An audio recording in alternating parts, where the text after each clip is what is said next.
여러분, 분노도 대물림이 된다는 사실을 알고 계시나요?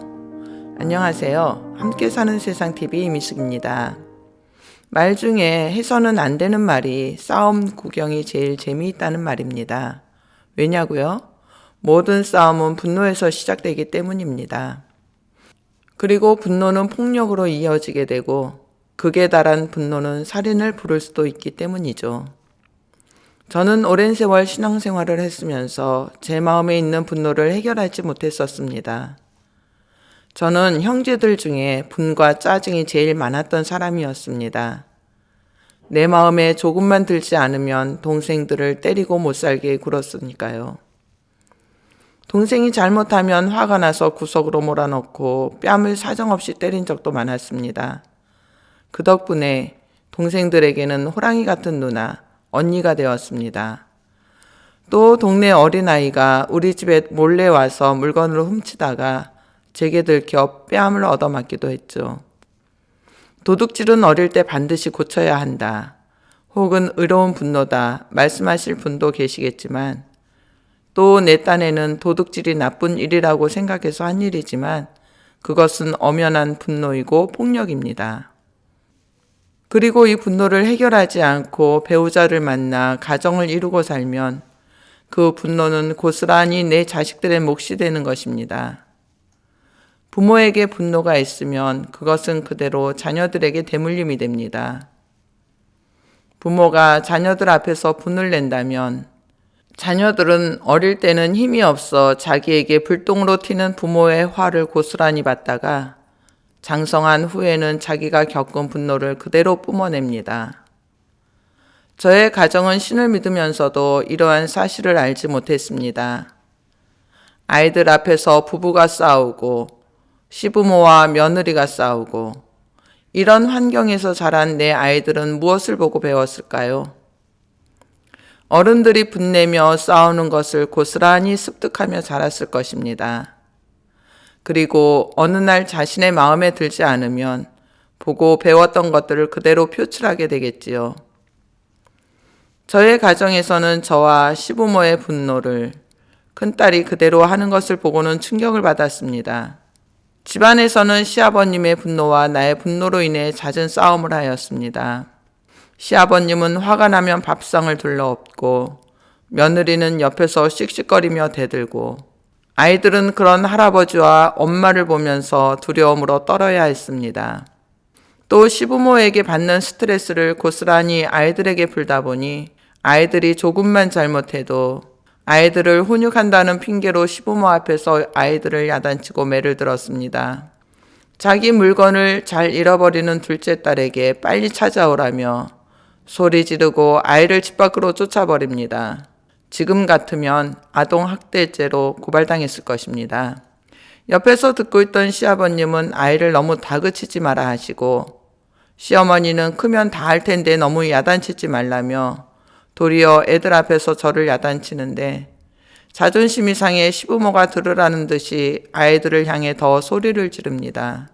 이런 일이 반복되다 보니 회사에서 퇴근하고 들어오시는 시아버님은 골목에 들어오면서부터 너 소리 지르는 것 때문에 집에 들어오기 싫다 하시고 남편은 저에게 쌈딱이라는 별명까지 붙여주었습니다.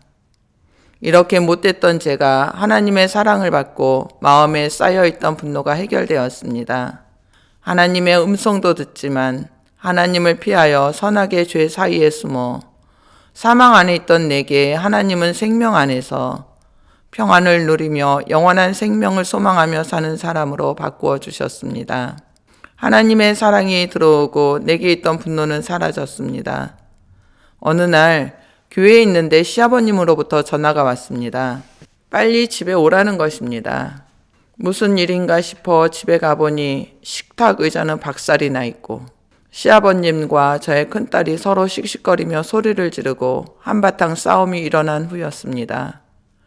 훌쩍거리며 울고 있는 딸에게 어떻게 된 일인지 자초지종을 물으니 제가 교회에 가고 나면 할아버지 할머니가 자기 앞에서 엄마를 흉보며 욕하는 말을 듣고는 흥분해서 참을 수가 없었답니다. 할아버지와 손녀가 서로 자기들의 주장만 앞세우다 보니 결국 싸우게 된 것입니다.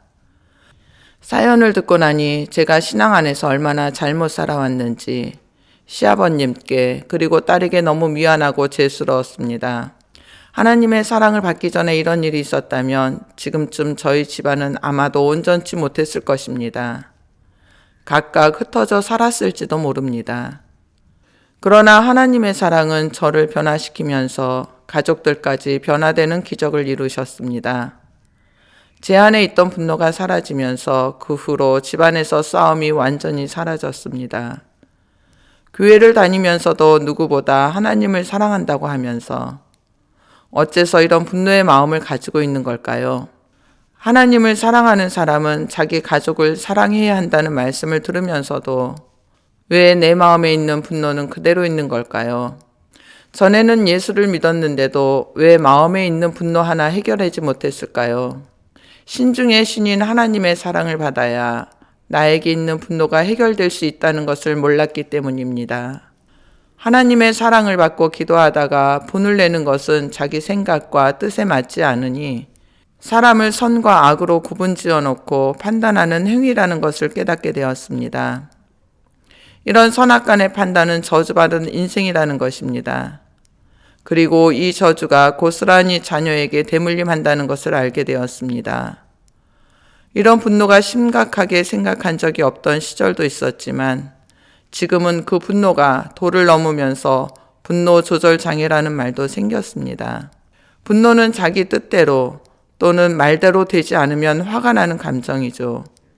이 분노가 쌓이고 쌓여 폭발하면 화산이 폭발하는 것과 같이 주변의 모든 것을 모조리 태우고 나서야 잠잠해집니다.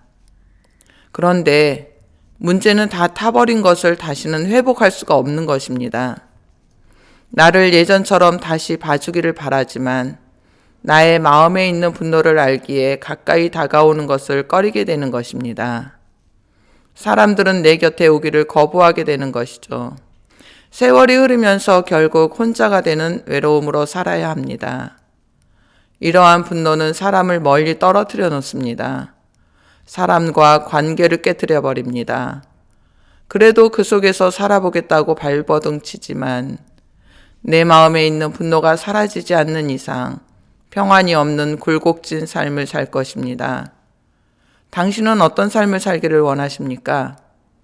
내 마음의 분노를 그대로 갖고 있으면서 지옥과 같은 삶을 살기를 원하는 사람은 없을 것입니다. 또한 자기에게 있는 이 분노를 자녀에게 대물림하고 싶은 부모도 없을 것입니다. 하지만 내 마음에 있는 분노를 어느 신이 해결해 줄 수 있을까요?